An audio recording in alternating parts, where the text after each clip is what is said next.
Hey, how's it going, guys? Welcome to the Mitch YouTube channel. Do me a favor, and if you haven't already, click like and subscribe. It certainly helps me out quite a bit. All right, so today we're going to go over the country classic Neon Moon by Brooks Dunn. And if you listen, what's going on down below you right now, what we're listening to is me playing this song. So we're going to go over two main parts of this. We're going to go over the riff that's happening in the verses, and we're going to go over the guitar solo. And definitely stick around to the end, because at the end I'm also going to have a backing track with moving tabs where you'll get the opportunity to play it for yourself. So stick around for that. And I'm going to timestamp that and the guitar lesson. So if you're a more advanced player, you might want to just go look at the timestamps and move on to that. But if this is your first time playing the song, or you're new to this, we're going to get into a little bit more detail here in the first part. So stick with me. Okay, so let's go ahead and take a look at this verse. So it's a basic blues progression in the verse, which is to say we're using 1, 4, and 5. So we're in the key of A, so that means that we're going to use A, D, and E, all major chords. So this part is played in simile.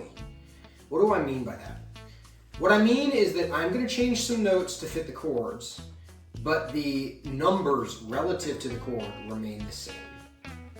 That means when I play this riff, I'm going to use 3 notes, right? I'm going to use 1, 6, and 5. So over A, that's going to be A, F sharp, and E. D, that's going to be D, B, and A. E, that's going to be E, C sharp, and B.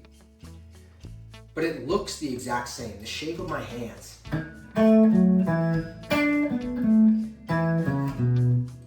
It's all the same shape. And that's what I mean by simile. It means it's going to be the exact same rhythm, the exact same shape. We're just going to change the notes to fit the chord. So let's go ahead and talk about what is actually happening with this rhythm. We're going to talk about it a little bit, and then I'm going to put a metronome on, and we're going to play along to it together a little bit slow. We're only going to focus on A because, again, once you get the rhythm, it's simile. You can look at the tab that I have provided, and you can very easily pick up the rest of this. So we're going to break this measure. We're looking at the first measure. We're going to break this down into 2 parts. Okay, the first 2 beats and the second 2 beats. First 2 beats are easy. We're just going to be hitting on the upbeat. So 1 and 2 and easy. That's it. 1 and 2 and 3 and 4 and 1 and 2 and 3 and 4 and. So that's pretty simple. Now we're going to do the same thing with the second half, but I'm going to leave the dead note out. If you guys look, you'll notice there's a little X, right? That's a dead note. Very common to see in country music. You're going to see it a lot if you follow me, because I do a lot of country music. Let's leave it out for now. Let's just focus on the notes we're actually going to play. So we're going to go 1 and 2 and 3 and 4 and 1 and 2 and 3 and 4 and. Okay. So now let's play the whole measure sans the dead note. 1 and 2 and 3 and 4 and 1 and 2 and 3 and 4 and 1 and 2 and 3 and 4 and. All right. So now all we're missing is the dead note, which really, it feels like a hesitation. It's happening right just the 16th note before the and of 3. So the way that's going to look is 3, E, and A. So it's going to go 3, E. So if you're new to this, the way to work this out is to go painfully slow. Go 3, E, and 4, E, and 3, E, and 4, E, and 3, E, and 4, E, and slowly speed that up. 3, E, and 4, E, and 3, E, and 4, E, and 3, E, and 4, E, and 1, E, and 1, E, and 2, E, and 3, E, and 4, E, and like that. And you go at your own pace, go as slow as you need to go, and you will start to be able to put that together, and then you just work the speed up. So now what I'm going to do is go ahead and put on the metronome at 60 BPM. Now this is recorded at 102 BPM, so that's your target. But I'm going to pull up a metronome at 60,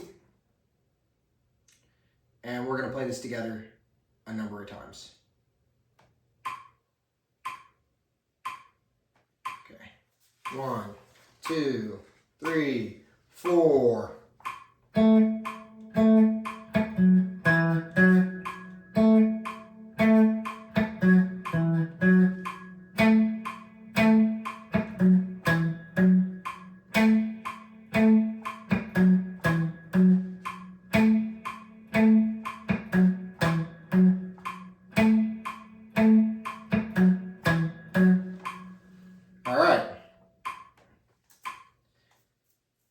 So now play along with that as many times as you need to.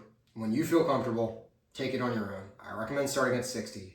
Once again, you need to get up to 102 on that.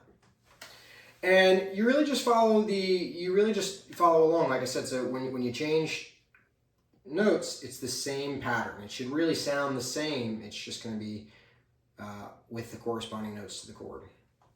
Now, I'm not going to include the whole form of this song in this, because it's a pretty simple song, and I don't think it's too bad to get through. So I'm not going to include that on this.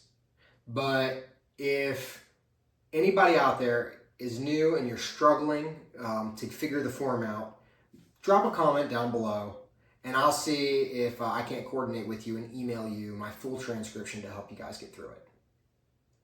Or as well, we can always schedule a Skype lesson and I can personally help you walk through it. But all right, great. So now that we've kind of talked about that, let's talk about the guitar solo. This is the fun part. I'm sure this is why most of you guys are here.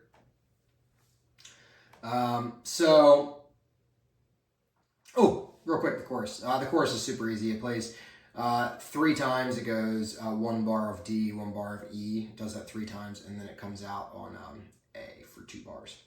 Now, in the actual recording, I want to point out that after the second verse, when it goes to the chorus, or after the second chorus rather, when it goes to the guitar solo, is what I meant to say. Second chorus to the guitar solo.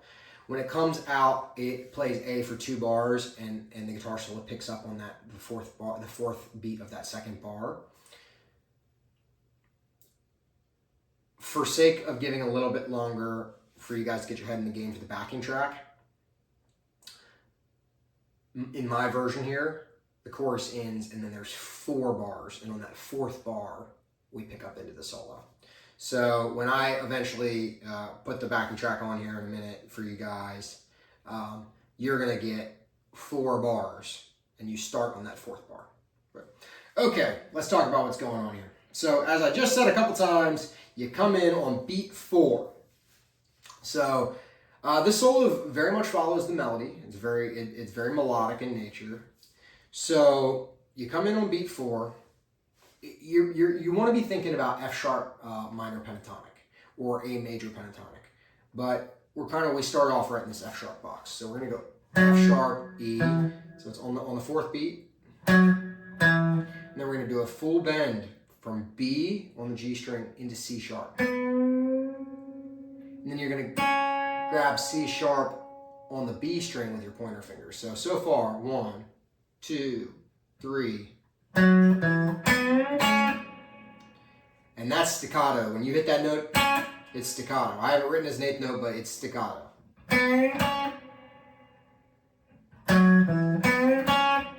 Rest. On the downbeat, you hit C sharp again. Now, we have here this little note is a pre-bend. That means I'm on the 4th fret, but I'm bent into the 6th. And I want to point this out. I have a tendency when I have a pre-bend that goes down, I have a tendency to just pull off like this. But it's actually, that note is actually individually hit, and you can hear it in the record, so make sure you watch for that. So far, 2, 3. Now we're going to open up this next measure by sliding from A into B, and then we're going to hit F sharp A.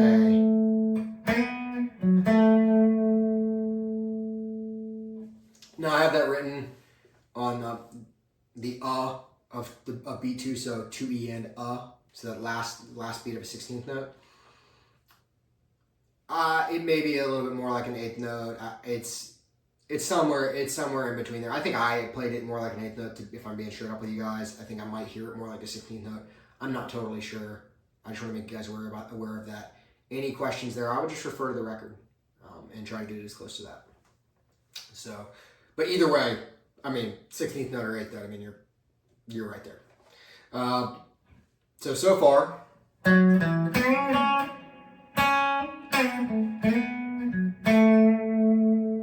now this next measure, we're going to do the same bend from B into C sharp and then grab the C sharp up top.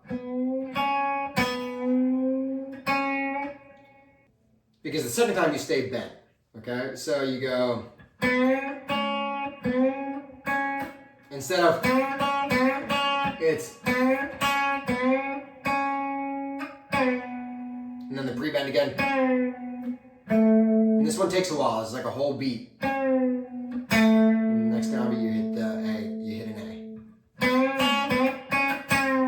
And then here's the hardest measure. Hammer on from A to B. A, slide from B to C sharp. Grab E on the B string. Slide from D to E on the B string. Grab G on the E string. Slide from E to F sharp on the B string and grab A on the F, or grab A on that high E string. But when you get here, you are simultaneously, when you come up on that A, you're also going to catch the F sharp and you're going to slide into G and simultaneously hammer onto B. The hardest part in the whole song.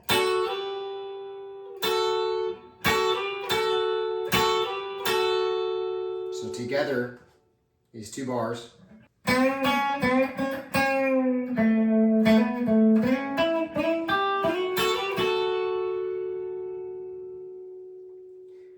And then we're going to slide in.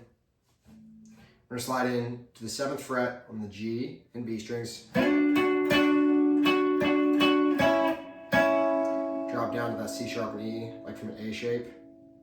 And you can also play that down here. I chose up here because I just thought it sounded smoother. Simple as that. And then on the upbeat, you're going to go 1. So that's a double stop with E and B. Bend up and down. Double stop again, pull off from B to A. And then hammer on E to F sharp and A. So,